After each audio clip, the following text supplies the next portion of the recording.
Crikey, we've got a live one here. It's a rental guy in his natural environment. If you're wanting to get into the event rental business, the question on everybody's mind is, well, what should I be buying first?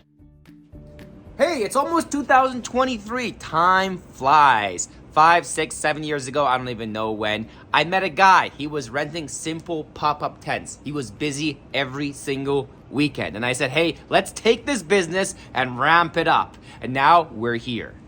We started off with simple pop-up tents, some tables, eventually some chairs. But that's not the case for everyone. So let's ask some other event business owners what they would recommend to start with first. Okay, so you're new to the event rental business. What would you buy first? Normally I'd say, tables and chairs, but that really depends on how much money you have. Let's say you don't have much money and you want something that counts. You don't know how to advertise. You're starting from the beginning. You need something just like a set of light up love letters, because those are something you can advertise on Facebook and you can start renting out and making profit. And you can start pre-renting them. People will book those in advance. And for each rental, you'll be able to make like $100 depending on where you are. Start with the letters LOVE in light up marquee letters.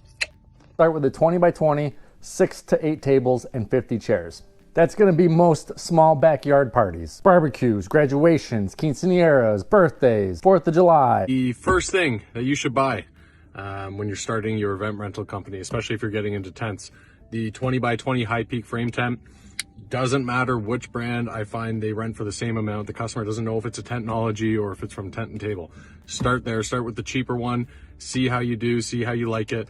It's one of the easiest installs. I put them up by myself all the time. With 2 people, it's a lot easier. You can get into one of those for about $3,000 Canadian, give or take. And they rent out for $400, sometimes even $500 per weekend. So your return on that's really good.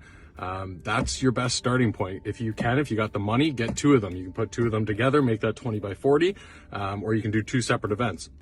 Once you have a little bit of money coming in from those few rentals, get yourself some tables and chairs, and you're off to the races. Les wanted me to answer a question for you guys of what should you buy first new in the business.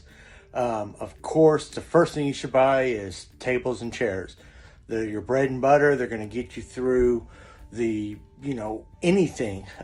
They're your big money makers. After that, I'd move into tents, and then from there, kind of figure out what you like and what's going to sell or what's going to rent out, and go from there on it.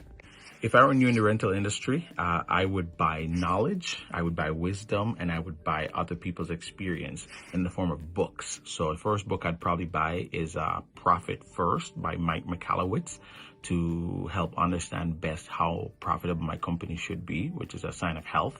And then I would also buy the E-Myth Revisited by Michael Gerber. That's going to help to put in systems and processes in place to run the business without me. I'm Brenton from Endless Events Group, and if I was new in the business, that's what I'd buy. That's it. Those are some ideas. Don't overcomplicate it. Again, we started renting out simple Walmart pop-up tents for the weekends. Costco bifolding 6-foot tables and gray Samsonite, very used chairs at the beginning, and they were just going like hotcakes, especially in the summertime. So just get into it. Again, we started from our garage. Lee Jones started from a garage. A lot of us started from our garage. There's no shame in that. And we started next to our side business, our day job or other business. This was just a side thing. It was totally doable, especially because here in Canada, it's very seasonal. There's a person here in town that's doing spin the wheel games, and that's what he's kind of known for. Very popular, and that's all he rents out. He rents out from his garage. There's a 2-hour time slot to pick up, 2-hour time slot to return, and it's that easy. And he makes an extra $1,000 or $1,500 per month just on spin the wheel games next to his side job. So what are you waiting for? It's 2023 almost, or it is now when you're watching the video, I'm sure. So just get into it. Time's ticking away. Let's get some business done. We'll see you later.